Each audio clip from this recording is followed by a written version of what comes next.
Passemos ao estudo da carta aos Hebreus, precioso livro do Novo Testamento, cuja autoria humana permanece desconhecida, mas que foi inspirado pelo Espírito Santo, como os demais livros que compõem a Bíblia. Estamos no 6º capítulo, na seção que vai do 9º ao 12º verso.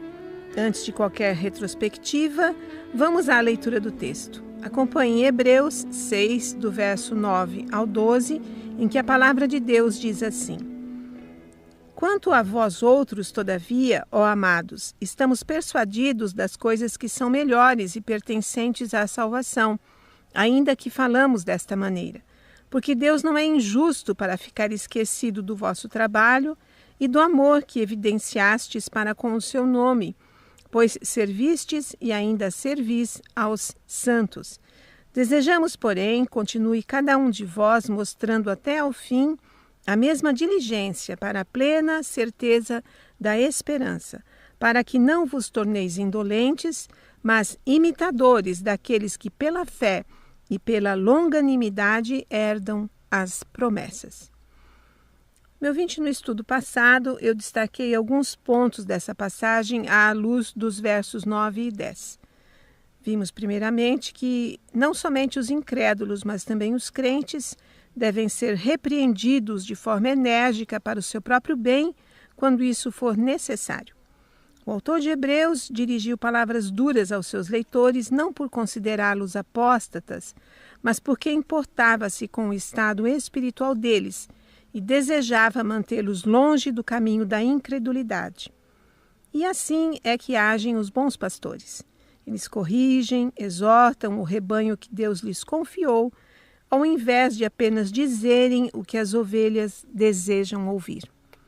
Em segundo lugar, eu destaquei o fato de que o melhor na vida dos crentes ainda está para acontecer. Isso é algo que deve sempre ser lembrado, porque as coisas melhores que pertencem à salvação estão reservadas para o porvir.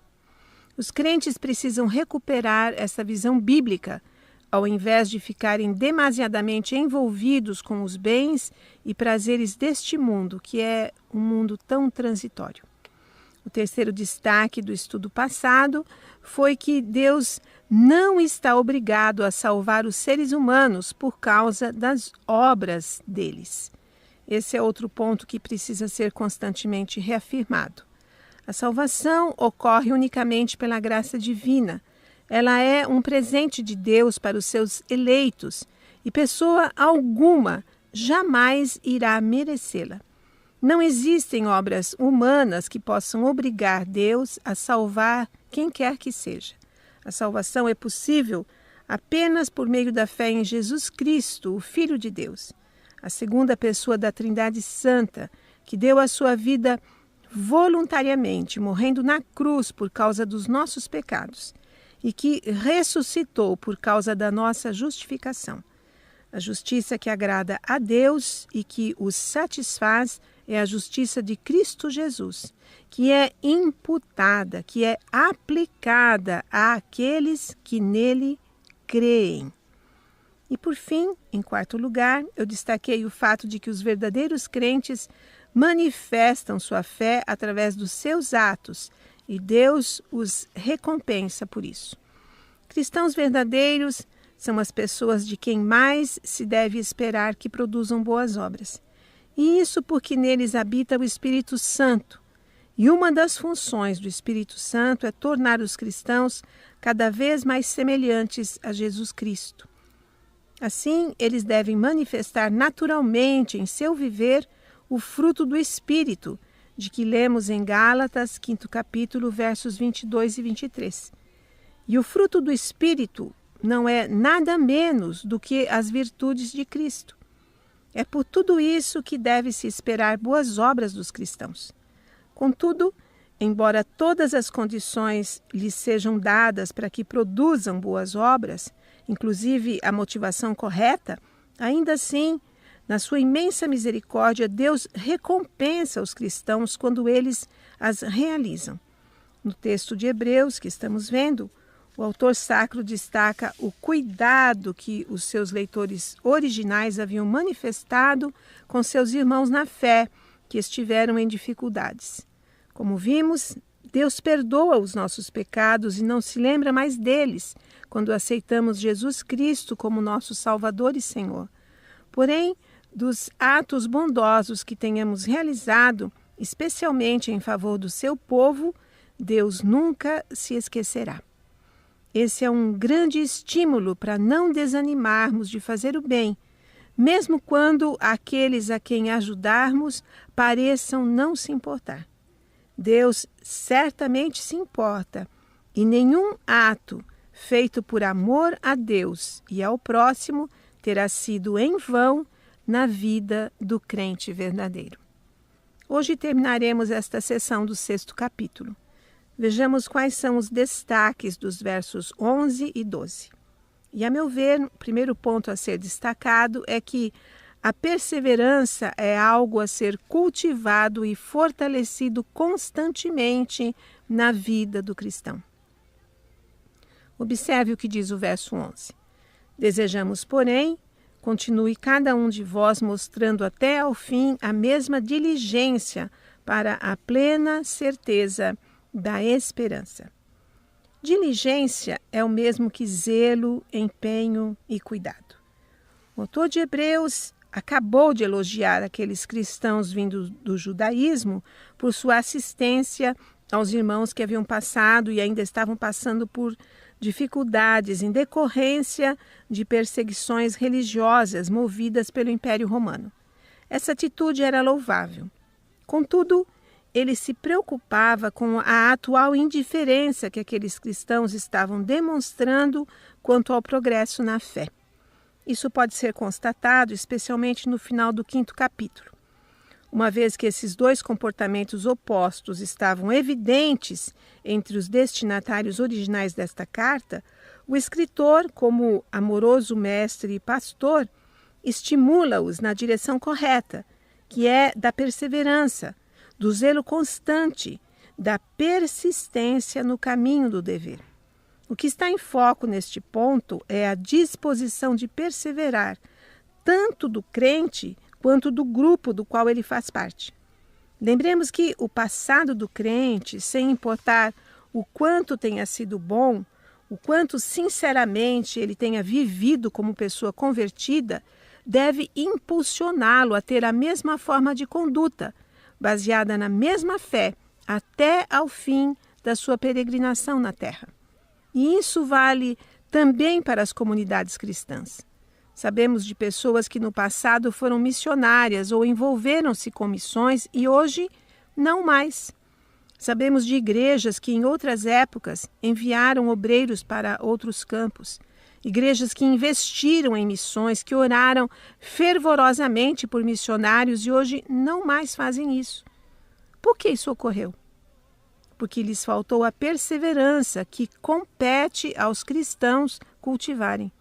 O pastor Matthew Henry diz que os que esperam uma generosa recompensa pelo trabalho de amor precisam continuar nele enquanto tiverem habilidade e oportunidade.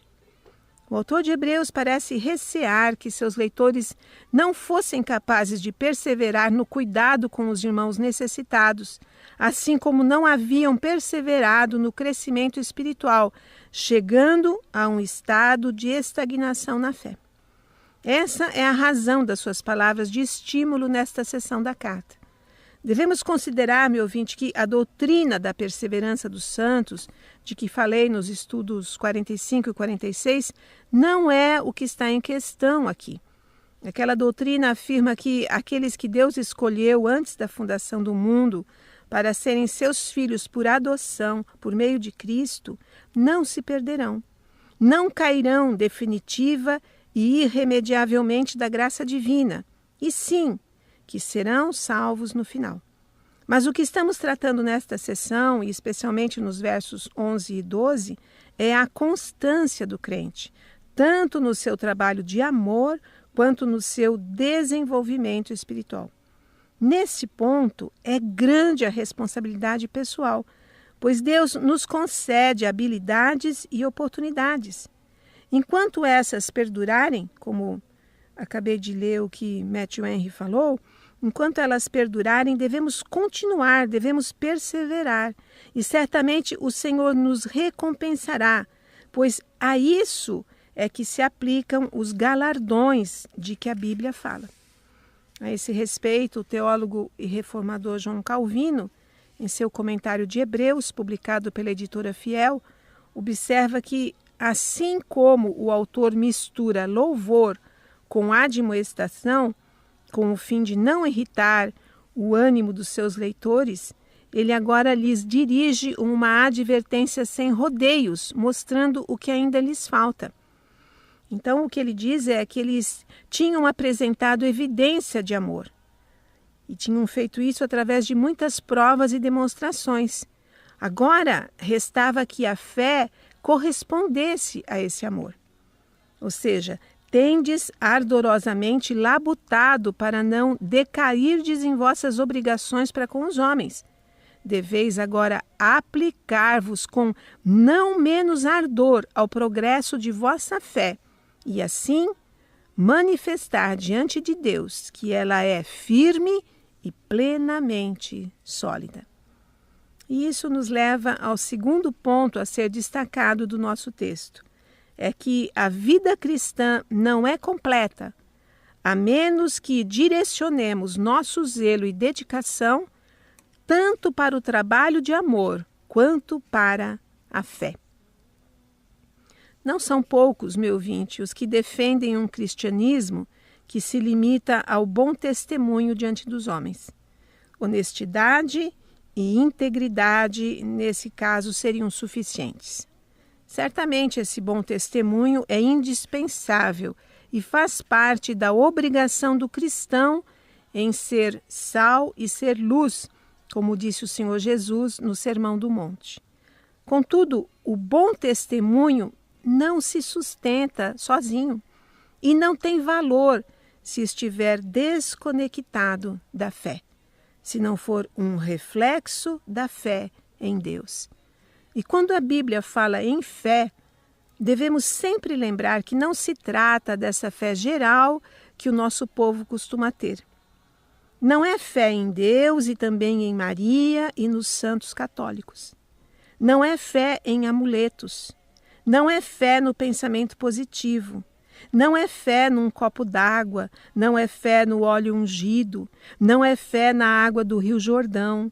Não é fé nesta ou naquela igreja ou denominação. Não é fé em homens. Não é fé em nada disso. Quando a Bíblia, e especialmente o Novo Testamento, fala em fé, trata-se da fé no Deus Trino, Pai, Filho e Espírito Santo. Trata-se da fé no Deus que se revela através das suas obras na natureza, que é a sua revelação geral, que se revela na Bíblia Sagrada, que é a sua revelação especial, e que se revelou supremamente em Jesus Cristo, que é a sua revelação pessoal. A palavra fé no Novo Testamento pressupõe fé no Deus que enviou seu Filho ao mundo para dar a sua vida na cruz em sacrifício para a salvação daqueles que nele viessem a crer, os quais são os eleitos que Deus escolheu por sua graça antes da fundação do mundo. A fé bíblica glorifica a Deus.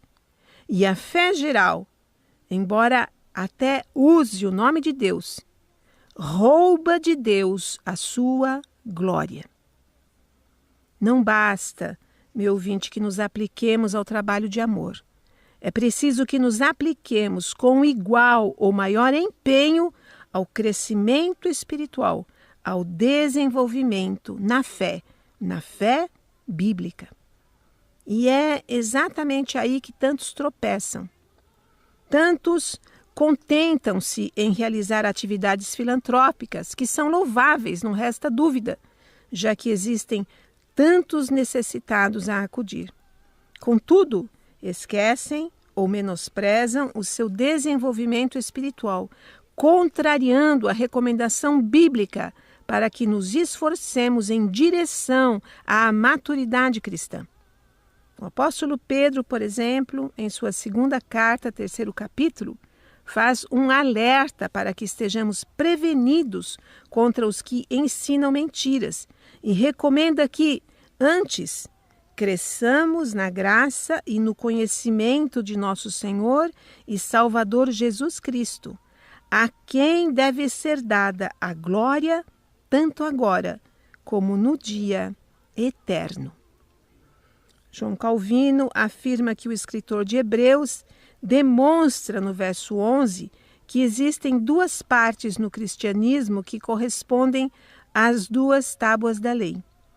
Qualquer um que separa uma parte da outra fica com algo dilacerado e mutilado. Segundo o raciocínio de Calvino, meu ouvinte, os primeiros mandamentos tratam do correto relacionamento com Deus e os demais tratam do correto relacionamento com o nosso semelhante. Fé e amor são aí contemplados e não podem ser separados na vida cristã. Para Calvino, fica assim evidente o quanto erram os mestres que simplesmente recomendam bom testemunho e boas obras, omitindo a questão da fé correta, a fé bíblica no Deus Trino, que deve ser a correta motivação para o trabalho dos crentes.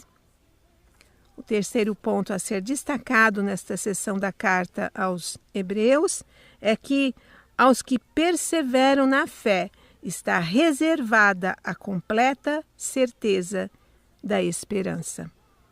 Calvino lembra que, uma vez que aqueles que professavam a fé cristã estavam sendo confundidos com todo gênero de opiniões, ou eram ainda embaraçados por muitas formas de superstição, o autor da carta os convida a que vivessem tão bem alicerçados na certeza da fé que não mais viveriam titubeantes, nem mais seriam arremessados de um lado para o outro, como que suspensos entre os ventos alternativos das dúvidas. Essa advertência aplica-se a todos. Como a verdade de Deus é imutável, é invariável, assim também a fé que descansa nele deve ser invariável. E se de fato ela é genuína, deve ser inabalável e pairar acima de toda e qualquer dúvida. Essa fé é uma convicção inabalável, pela qual a mente piedosa, por si só, determina-se a não pôr em dúvida o que Deus falou, o Deus que não pode enganar nem mentir. O termo esperança é usado pelo escritor sacro aqui no sentido de fé, em razão da sua estreita associação. Ele parece ter usado esse termo intencionalmente, já que ele está falando de perseverança. À luz desse fato, podemos concluir quão longe da fé se encontra aquele gênero de discernimento geral que é comum aos incrédulos e também aos demônios. Eles também creem, nós lemos na Bíblia que os demônios creem e tremem. Eles também creem que Deus é justo e verdadeiro, os incrédulos também têm essa noção. Porém, não extraem qualquer boa esperança de tal crença, uma vez que não podem experimentar a graça paternal de Deus em Cristo Jesus. Devemos, portanto, saber que a fé genuína está sempre de braços dados com a esperança. Nessa mesma linha de pensamento, o professor Simon Kistemaker, em seu comentário do Novo Testamento, publicado pela editora Cultura Cristã, considera que o autor de Hebreus parece temer que alguns membros da igreja para a qual escrevia estivessem deficientes na virtude da esperança. Essa deficiência é prejudicial ao desenvolvimento espiritual do crente. Em Hebreus, capítulo 6, versos 10 a 12, o escritor esboça 3 virtudes bem conhecidas: amor, esperança e fé. Essas 3 virtudes, mencionadas frequentemente no Novo Testamento, estão totalmente relacionadas entre si. Para usar uma ilustração, o crescimento espiritual do cristão é sustentado por um tripé de fé, esperança e amor. Quando uma das pernas desse tripé entorta, as outras 2 caem e o desenvolvimento espiritual cessa. Para seu conhecimento, meu ouvinte, eu lembro que o apóstolo Paulo menciona essa tríade, fé, esperança e amor, em Romanos capítulo 5, verso 1 a 5, em 1 Coríntios, capítulo 13, verso 13, em Gálatas, capítulo 5, versos 5 e 6, em Colossenses, 1º capítulo, versos 4 e 5, 1 Tessalonicenses, 1º capítulo, verso 3, 5º capítulo, verso 8, e Pedro cita essas qualidades na sua primeira carta, 1º capítulo, versos 21 e 22. E aqui o escritor de Hebreus se refere a elas nos versos 10 a 12 e também no 10º capítulo de Hebreus, versos 22 a 25. Em nossos dias, o cristão está familiarizado com os temas da fé e do amor, mas o tema da esperança não recebe a atenção dos outros 2 tópicos. Em nossos dias de sucesso instantâneo, a esperança parece estar fora de moda. Porém, nos dias de Jesus e dos apóstolos, esse conceito era relevante. Exceto por Marcos, Tiago, 2 Pedro, Judas e Apocalipse, o tema da esperança aparece em todos os livros do Novo Testamento. Paulo enfatiza o conceito mais que qualquer outro escritor do Novo Testamento. A esperança ensina a perseverança e uma antecipação ardente daquilo que se tornará realidade. Deus promete vida eterna a todos que crerem em seu Filho, e o crente espera a promessa da vida eterna ser cumprida. Assim, a esperança nasce da fé e apoia a fé. Não pode haver esperança sem fé em Cristo, pois a esperança está enraizada somente nele. A fé sem esperança seria em si mesma vazia e fútil. Lembremos que aos que perseveram na fé é que está reservada a plena certeza da esperança. E o último ponto a ser destacado nesta sessão de Hebreus diz respeito aos exemplos que devemos imitar. O verso 12 diz: para que não vos torneis indolentes, mas imitadores daqueles que pela fé e pela paciência herdam as promessas. Para Calvino, ao recomendar que seus leitores não sejam indolentes, é precisamente como se o escritor sacro dissesse que devemos manter constante atividade mental. Isso recebe muito mais peso ao lembrar-nos de que os antepassados só se tornaram participantes das promessas através da firmeza inabalável de sua fé. Ora, obviamente está se referindo aos antepassados dos judeus, né? Os exemplos nos comunicam uma ideia mais nítida das coisas. Assim, o exemplo de Abraão é considerado, não porque seja o único, mas porque ele é mais destacado que os demais. Ele tem esse testemunho em comum com todos os santos. Contudo, merecidamente, ele foi chamado o pai dos fiéis. Portanto, não é de estranhar que, dentre todos, o autor sacro o tenha escolhido para direcionar a atenção dos seus leitores, pois o autor sacro preocupa-se em fornecer para os seus leitores um espelho mais nítido da fé. Fé e paciência são usadas juntas de forma complementar, significando uma fé paciente, aquela fé que tem a paciência como sua companheira. Requer-se fé em primeiro lugar. Uma vez, porém, que muitos revelam inicialmente uma fé extraordinária para logo depois fracassarem, A paciência é a prova genuína daquela fé, que não é fugaz nem evanescente. Ao dizer, pela fé herdaram as promessas, o autor descarta qualquer noção de mérito humano. Isso se torna ainda mais claro quando ele diz que elas vieram como herança, as promessas vieram como herança. Somos herdeiros, simplesmente por direito de adoção. Tomemos essa sessão de Hebreus como uma exortação pessoal, meu ouvinte. Vivemos tempos de ressurgimento de superstições, tempos em que a pura e genuína fé cristã tem sido invadida por crenças estranhas, disfarçadas de práticas piedosas. Muitos estão acomodados e não manifestam desejo de progredir na fé, de obterem o crescimento espiritual tão recomendado na Bíblia e que diferencia as crianças dos adultos espirituais. Vejamos bem como nós mesmos estamos agindo em meio a essa situação. Cuidemos de nossa saúde espiritual, cultivemos a perseverança, direcionemos nosso zelo e dedicação tanto para o trabalho de amor quanto para a fé.